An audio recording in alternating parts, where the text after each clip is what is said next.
We are populists in the state of Missouri. We believe in the people's rights, and what we don't believe is China coming in, buying up our farmland. You know, one of the reasons that young farmers, my state, farming is our #1 industry, ag, #1 industry. We got a lot of young farmers who can't buy land. Why can't they buy land? Because Chinese corporations and other shell companies are coming in, buying up all of the land, putting solar panels on it, using it to stage their various attempts at espionage. This is ridiculous. We ought to ban it. No ownership of farmland by Chinese corporations. Steve, I don't want them owning real estate either of any kind. Why should they be buying up family homes and driving up the cost of those? So, you know, Missouri, I mean, people get it. I mean, we live it every day. We got a lot of farmland that's really expensive. Young people can't buy it. Family farms are going out of business, and yet these mega farms owned by China are proliferating everywhere. We've got to put a stop to that. What do we need to do? We need to get on that too. Does the Warren Posse need to contact their senators about this aspect of it?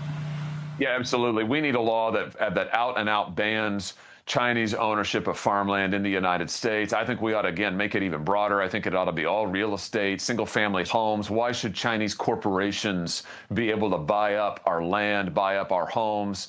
And it's time that the Senate acted on this. I mean, we need to codify this into law, and then we need the Justice Department to go out there and enforce it strictly, enforce it with the full, everything they've got, you know, put everything behind it. That's what we need right now, because this is a huge threat. And it's not just a huge threat for farmers. It's a huge threat for every single American. The national security interests here are just off the charts.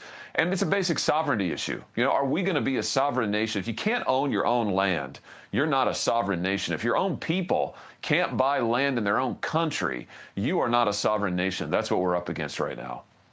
You're saying everything Brooks Rollins did the other day, that magnificent press conference and the executive orders, they had Pete Heggs, everybody. You want to take everything they're doing in the executive order and codify this now into a law so it can't be changed the next time another president comes in?